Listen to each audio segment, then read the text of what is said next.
आज ही Doubtnut app download करें। Doubtnut पर होगा अब आपके सभी मैथ्स, केमिस्ट्री, फिजिक्स और बायोलॉजी डाउट्स का सफाया। बस अपने क्वेश्चन की फोटो खींचो, उसे क्रॉप करो और तुरंत वीडियो सोल्यूशन पाओ। Download now. नमस्कार दोस्तों, प्रश्न है, अभय ने अपने छात्रों से उन बीमारियों पर समूहों में एक सर्वेक्षण करने के लिए कहा जिनसे उनके पड़ोस के लोग पीड़ित थे। पाठ्य पुस्तक में सर्वेक्षण का उल्लेख नहीं किया गया। इस शिक्षण अधिगम की रणनीति के लिए कौन सा विकल्प प्रासंगिक नहीं है? ठीक है, तो यहाँ पर ये पूछ रहा है कि एक शिक्षक हैं, उन्होंने क्या किया, बच्चों को बोला कि अगर आपके पड़ोस में कुछ लोग पीड़ित हैं तो उनकी जो बीमारियां हैं पीड़ितों की, उसका एक समूह सर्वेक्षण कीजिए। ठीक है, और ये जो पूरा सर्वेक्षण था, इसमें बच्चों ने अपनी पाठ्य पुस्तक में कुछ भी उल्लेख उस सर्वेक्षण का नहीं किया। तो इसके यहाँ पर कौन सा कथन है जो कि गलत है, वह हमसे पूछा रहा है।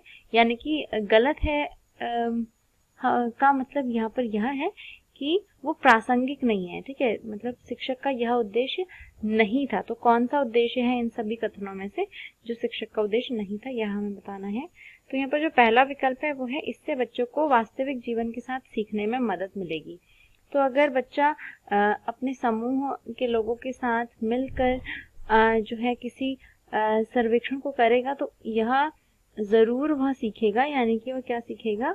वास्तविक जीवन। ठीक है, वास्तविक जीवन से अपने अधिगम को जोड़ना। ठीक है, यानी कि जो बच्चे की लर्निंग है उसको वह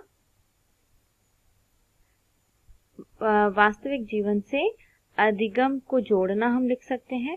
तो अधिगम का मतलब होता है लर्निंग, जो बच्चा सीख रहा है, और इस लर्निंग को वास्तविक जीवन से जोड़ना बच्चा सीखेगा कि जो भी वो चीज़ें सीख रहा है उसको वो अपनी सोसाइटी से, अपने लोगों से, अपने आम जीवन से कैसे सीख सकता है। इसके अलावा जो है दूसरा विकल्प है, इससे बच्चे को डाटा हैंडलिंग समझने और एक साथ काम करने में सक्षम बनाया।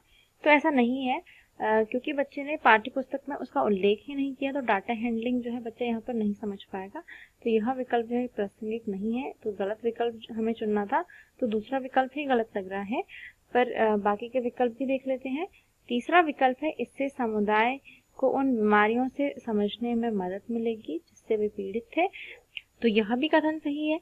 बच्चे जो हैं वो क्या कर सकते हैं, अपने आसपास के लोगों को बीमारियों के बारे में अवेयर कर सकते हैं, बीमारियों के बारे में लोगों को जागरूक कर सकते हैं। तो हम लिख सकते हैं बीमारियों के बारे में लोगों को जागरूक करना। तो यह भी इसका एक उद्देश्य रहेगा और एकदम सही कथन है ये। अब आपका जो चौथा विकल्प है वो है, इसने समुदाय के साथ बातचीत करने का अवसर प्रदान किया। तो साथ ही साथ क्या होता है ना, इससे बच्चे में समूह में रहना, लोगों के साथ बातचीत करना, ये सभी आदतें पैदा होती हैं। तो हम लिख सकते हैं समूह में रहना। तो यहाँ पर बच्चे क्या कर रहा है, समूह में रहना सीख रहा है। तो जो विकल्प सही है वो है पहला विकल्प, तीसरा विकल्प और चौथा विकल्प, और जो गलत विकल्प है वह है दूसरा जो विकल्प है ये गलत है। तो इसका सही जो उत्तर होगा वो होगा विकल्प नंबर 2। ठीक है, धन्यवाद। क्लास 6 से 12 से लेके नीट, IIT, JEE मेंस और एडवांस के लेवल तक 10 मिलियन से ज्यादा स्टूडेंट्स का भरोसा। आज ही डाउनलोड करें डाउटनेट ऐप या व्हाट्सएप कीजिए अपने डाउट्स 8400 400 400 पर।